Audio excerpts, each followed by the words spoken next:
गत वीडियो रे आम से अनुपूरक और परिपूरक विषय केतटा समाधान करते शेष आज ये अनुपूरक और परिपूरक शेष वीडियो क्वेश्चन कौन कही पढ़ीदे कही दुईटी परिपूरक गुण मध्य गोटे अन्यटीर दुई गुण रु 15 कौन कही ना गोटे अन्यटीर दुई गुण रु 15 आम भलसे जाचे जे दीटा कोण मिसिले जदि 180 डिग्री हुए ताहले से कहवा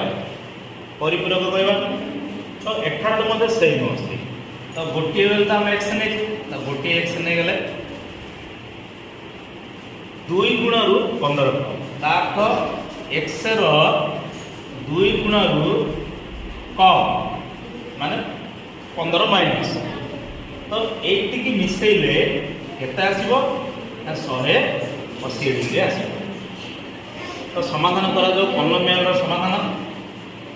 ना 2x x 3x minus 15 is equal to 180 degree. वर्तमान 15टा आमर कौन अच्छी ना वियोग अच्छी आकोड हेले जोग हो तो 3x is equal to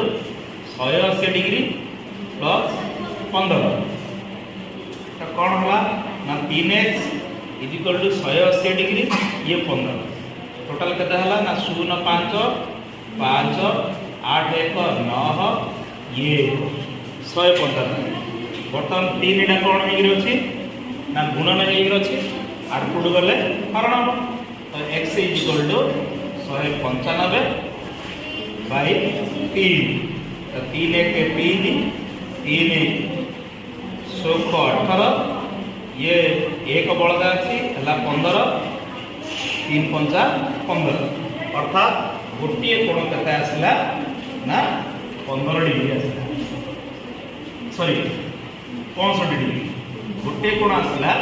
65 degree आसला ताहले अन्य कोणटी कोन ना अन्य कोणटी 2 गुण 15 कम अर्थात 2x माइनस 15 x मान हमर केते आसी ना x मान आसी हमर केते 65 तो 2 गुणन 65 फेडाण 15 तो वियोग करा जाओ 15 गुणी साला परे तो 2 5 10 0 रखी 1 200 को 12 1 13 ये 15 पड़ा तो फेडियर केते आसीबो 0 रु 5 गले 5 ये 13 रु सॉरी 2 रु 1 गले 1 ये 1 115 तो ये 115 ये 65 मिसले केते आसीबो 180 डिग्री।